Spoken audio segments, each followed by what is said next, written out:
Hey everyone, we're here today with one of my favorite people in the world, and that's Justin. He's one of my favorite people in the world because he led the development of the new reference turntables from Fluance. He's going to answer a few questions about the new turntables and what makes them so special. So Justin, tell us about the reference turntables. Yeah, so it's the reference line is a line of 4 turntables, RT82, 83, 84, and 85. And you've got just 2 main differences, one being Stylus and the other one being Platter, so you get a choice of everything. And what's really great about it is that there's an upgrade path, and that was part of the strategy, was for customers to be able to get in at the low price point and just upgrade up to from 82 to 85 very easily. Tell us a little bit about the styli that one could get with the reference turntables. 100%. So reference, we chose Ortofon to partner with.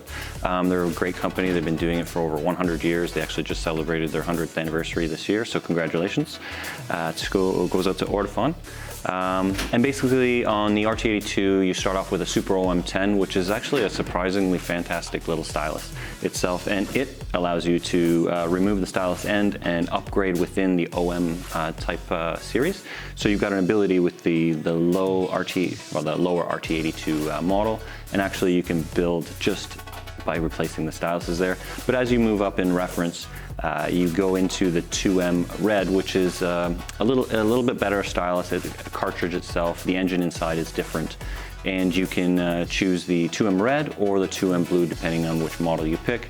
And if you do choose the 2M red, here you can see you can just easily remove the stylus, keep the cartridge the same, and then go out and get yourself the 2M blue online or on Fluance.com, and just pop that on there, and now you've got a 2M blue because the engine itself is exactly the same. So other than the styli, we have the different platters. Yeah. The reference turntables, for the first time, we're offering an acrylic platter. Hypothetical situation, I'm trying to decide between the RT83 and the RT84. They have the same stylus, the 2M red, but the RT84 has the acrylic platter versus the metal platter. Why would I want to go with an acrylic platter? So it's certainly a good question. So with the acrylic platter, basically and simply put, it's heavier. So heavier items, when they're rotating, tend to stay in rotation in much more stable method than something that's lighter.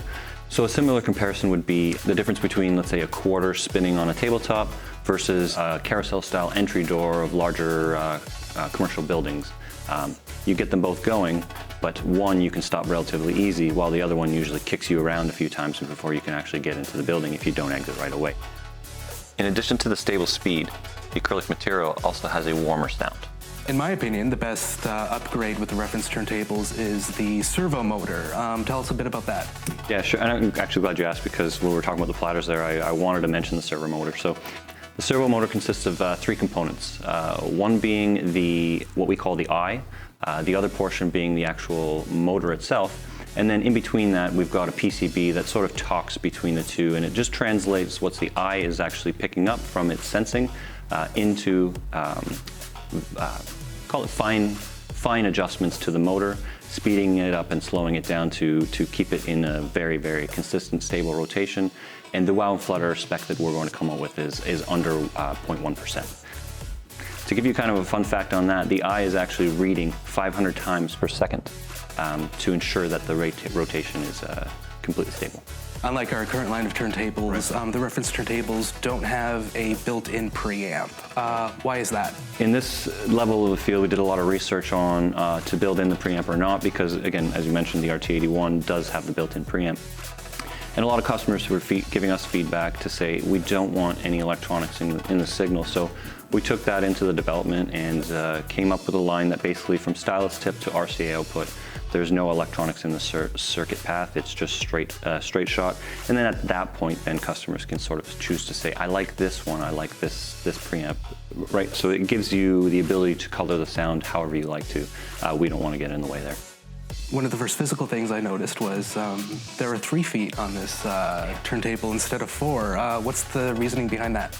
So with the 3 feet, really it all comes down to isolation and the good things that help assist with that to give you a very stable turntable.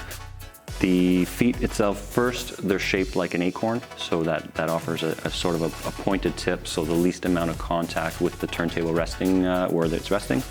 And then over and above that, they're fully adjustable.